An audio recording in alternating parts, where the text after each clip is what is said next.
என் காதலில் செய்த பாவம் என் தாய் தகப்பனுக்கு தெரியாம, என்னுடைய கணவனுக்கு தெரியாம, என் மனைவிக்கு தெரியாம நான் பாவம் செய்ய வேகமா திரும்பி ஓடணும் இல்ல, அது பாவம். ஆண்டவர் சொல்றாரு, அதிலிருந்து நீ மனம் திரும்பு. இன்னைக்கு நீ மனம் திரும்பலை என்று சொன்னா ஆண்டவர் சொல்ற தன் பாவங்களை மறைக்கிறவன் வாழ்வடைய மாட்டான். அதான் சொன்னேன், ஒரு வாட்டர் பாட்டிலுக்குள்ள கொஞ்சம் பாசி பிடிச்சிருந்தா அதை யூஸ் பண்ண மாட்டோம்.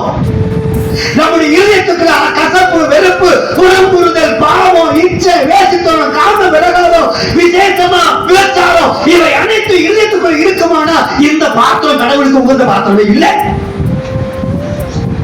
அது என்னதான் கும்பிட்டாலும் சரி, என்னதான் இருந்தாலும் சரி. நிறைய பேர் சொல்லுவாங்க, நான் இவ்வளவு நாள் கடவுளை கூப்பிட்டுட்டேன், வாழ்க்கையில ஒண்ணுமே நடக்கல. ஏன் நடக்கல?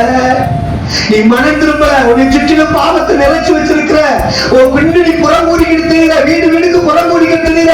அதுல இருந்து மனம் திரும்பு. இன்னைக்கு ஒருத்தருக்கு ஒருத்தர் கோல் மூட்டி சொல்லிக் கொடுக்கிற, அவனை குறிச்சு இவனை சொல்றது, இவனை குறிச்சு அவனை சொல்றது, கோல் மூட்டி சொல்றது. அதுல இருந்து மனம் திரும்பு.